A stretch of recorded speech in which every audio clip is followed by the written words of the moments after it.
It was Christmas 2004. My family and I were going ice skating. My family consisted of my two younger brothers, my mom, and my stepdad. I had invited my girlfriend to come as well, and we were just waiting on her to show up at our house so that we could leave.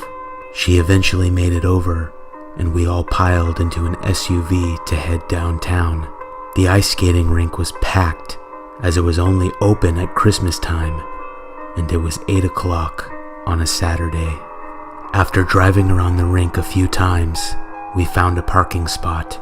We all started walking over to it, and as we walked, I saw that all the lights went off in the skating rink, and for about 1 minute, green and red black lights were lighting the whole place up. It was pretty cool actually, and I was looking forward to getting my skates on. They were serving hot cocoa right next door in a little booth. My little brothers wanted some, and so my parents jumped in line, while my girlfriend and I headed to the window where we could rent some skates. There was no line here, and we got our skates pretty quickly. We sat down on the bench near the window and put on our ice skates. My girlfriend had never been ice skating before, and she was nervous. She was afraid she might fall. I told her it's really not that difficult, and in my opinion, it was similar to rollerblading. We got to our feet and walked over to the skating rink. Before we stepped onto the ice to begin skating, suddenly the lights switched to the dark green and red lights again. You could barely see when the lights switched, and people were running into each other all over the place. Some people were falling down. It was a cool idea to have the lights switch to green and red for the holiday, but whoever set it up made a mistake. They made it way too dark. My girlfriend told me to wait for the lights to switch back on, and so we did. A minute later, the normal lights popped back on, and we stepped onto the ice. My girlfriend skated awkwardly for a few minutes, but got the hang of it fairly quickly, and we were soon flying around the rink. After about 6 laps, the lights went out again, but this time, it seemed to me that it was even darker than before. My girlfriend grabbed my arm and clung to me as we tried not to run into anyone. As we skated in the near darkness now, she asked me, "It's getting darker, don't you think?" I agreed, and the lights popped back on again. We sighed with relief and continued skating. As we made our way around, we passed a man wearing a dark red trench coat that was about to step onto the ice to skate. He had the dark red hood over his head, and it covered most of his face. After noticing him, I looked around for my family and spotted them sitting down on the benches drinking their hot cocoa. I looked over to my girlfriend who had broken away from my arm, and she looked nervous. I skated closer to her and asked her if she wanted to get off the ice.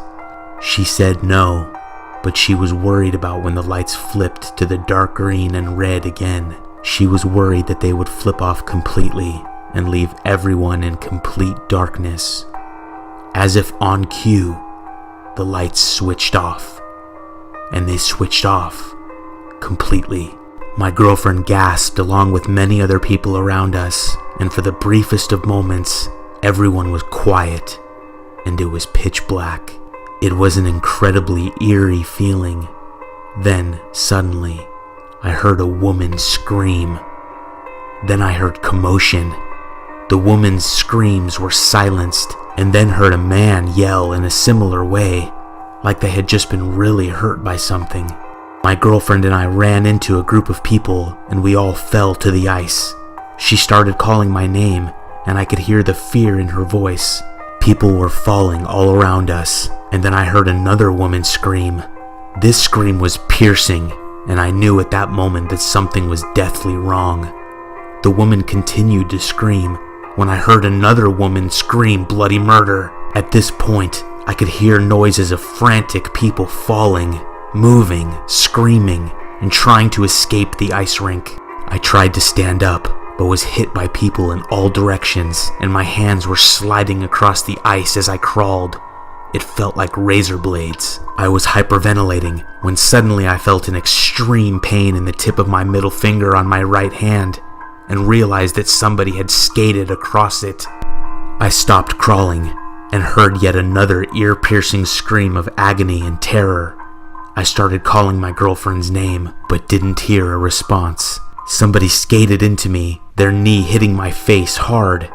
I fell flat onto the ice, and my breath was taken away when I felt random people topple on top of me, one person landing onto my stomach. As they all tried to separate from each other and myself, I felt an ice skate slice my thigh.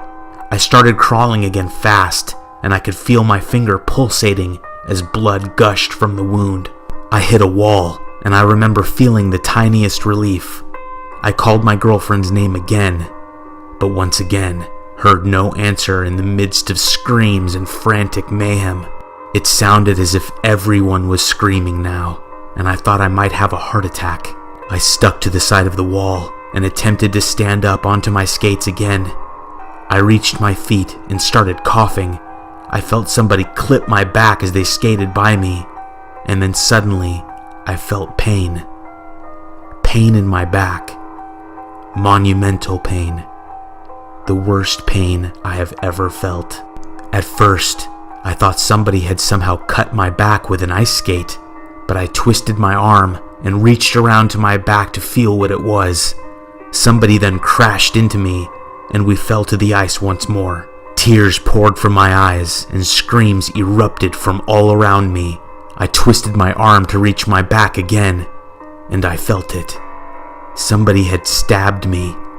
My breathing started to get heavy, and a full breath was difficult to achieve. The pain was growing more intense, and I felt panic set in, as it felt like the pain would not reach a stopping point, and would just increase and increase. Suddenly I heard another scream very close. It was mine. My screams joined the rest, and I began sobbing in between screaming. I started crawling once more, but I couldn't move as I did before. My muscles were becoming weaker, and I felt as if I were falling asleep. I moved slowly and could feel thick, syrupy liquid wherever I put my hands on the ice. I knew it was blood, and I suddenly began coughing with no control, and didn't stop. I put my hand over my mouth and stopped crawling.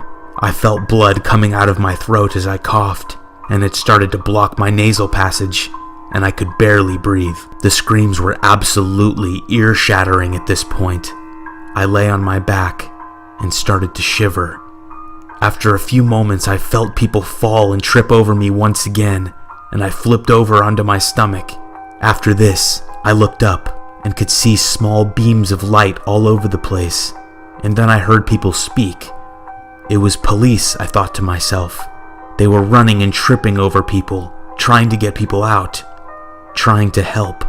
I put my arm up and said the word, help, but nothing came out. I couldn't say the word. I dropped my arm back to the ice, and I felt my eyes start to close. I cleared my throat of blood and coughed it onto the ice. Everything at that moment went black. I awoke in a hospital bed. 24 people were murdered on the ice skating rink that night, my girlfriend included. I was one of 12 survivors.